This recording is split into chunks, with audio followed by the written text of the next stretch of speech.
Қайырлы күн баршаңызға. Бүгін мен сіздерге бауырдан жасалатын осындай кәуап сияқты жаужүрек тағамның рецебімен бөлісемін. Бұл өте пайдалы әрі дайындалуы да жылдам, жылдам дайындап жеп алуға болады. Мінекей көріп тұрғандарыңыздай күшті болып шығады. Менің каналыма тіркеліп, лайк, комментарий жазып, өз пікірлеріңізді білдіре отырыңыздар. Алдымен осылай бауырды аламыз, яғни өздеріңіз қарайсыздар, қаншалықты сіздерге бауыр керек, жасайсыздар, соған қарай мөлшермен алсаңыздар болады. Одан кейін осындай қойдың мінекей шарын майы керек. Міндетті түрде қойдың шарын майы болуы керек. Бауырымызды алып мінекей жіңішкелеп, яғни ұзын жіңішке, өте жіңішке қылып, ұзынша сопақша қылып турауымыз керек. Мінекей ұзындау болып, әрі жіңішке болса, бізге бұл пісіруге де, жылдам пісуіне де өте ыңғайлы болып шығады.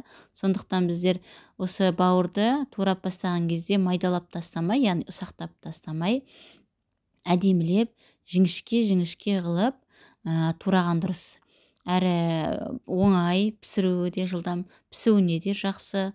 Сол үшін осындай қылып, жіңішкелеп, жұқалап турап алған дұрыс. Мінекей осындай жұқа болғаны да дұрыс.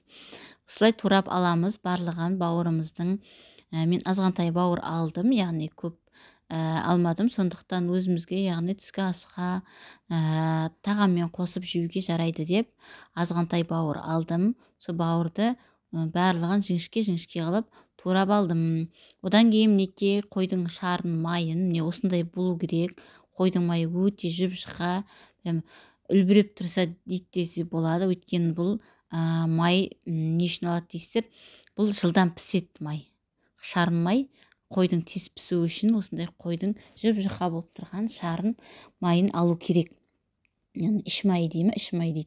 Соны алып, осындай барлығын жапырақ қылып, жаңағы бауырымызды кесіп алған бауырымызға жететіндей қылып, барлығын төрт-бүршілеп болса да ыңғайлап, орауға ыңғайлы қылатындай қылып, барлығын кесіп алуымыз керек. Мінекей осындай қылып, жұқа жерлерінен кесіп алдым. Қатты қалың жерін кескен жоқпын, өйткені піскен кезде жылдам пісуі үшін осындай жіңішке жаңағыдай жапырақ қылып турап алдым. Одан кейін бауырымызды жуып алған, дайындап алған бауырымызды тұз себеміз.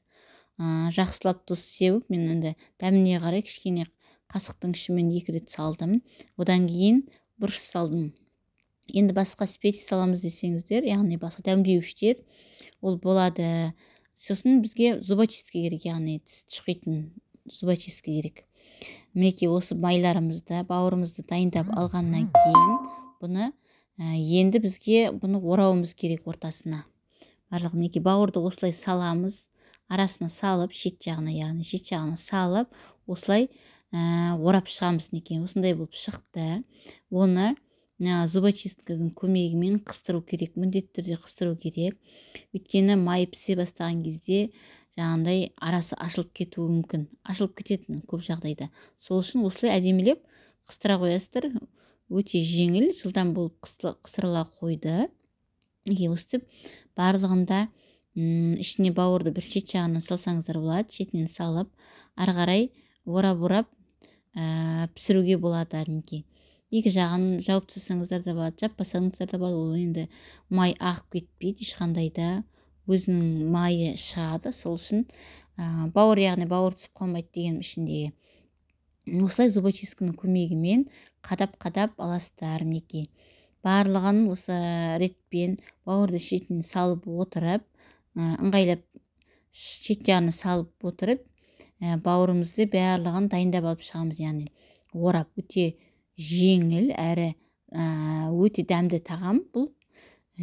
Қай уақытта да түскі асқа болсын, кешкі асқа болсын, тағаммен қосып жей беруге болады. Нан қосып, тағаммен қосып жей беруге болады.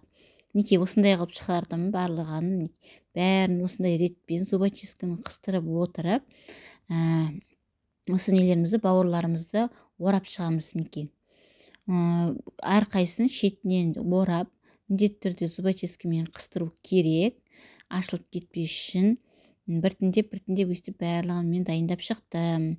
көріп тұрғандарыңыздай өте жаңағыдай несі жоқ, аса қиындығы жоқ. Жылдам дайындалып жатыр, көп нені де қажет етпейді ештеңені. Одан кейін бәрін осылай сковородкаға салып, сковородкаға май құймаймыз, өз майына пісіп шығады. Өстіп бәрін салып алдым да, екі жағын аударып отырып пісіріп алдым сковородкаға. Мінекей бәрін салып болғаннан кейін барлығы сыймайды, бөліп салдым. Осыны салғаннан кейін табаны қыздырып отырып, екі жағына аударып отырып пісіріп шығамыз. Мінекей осындай болып шықты біздің бауырымыз. Мінекей қандай керемет, прям шашлик сияқты, кәуап сияқты болып шықты. Видео ұнаса, менің каналыма тіркеліп, лайк, комментарий жазып, өз пікірлеріңізді білдіре отырыңыздар. Видеомды соңына дейін қарағандарыңызға рахмет. Сіздер де жасап көріңіздер. Өте жеңіл әрі пайдалы аса тағам деп ойлаймын.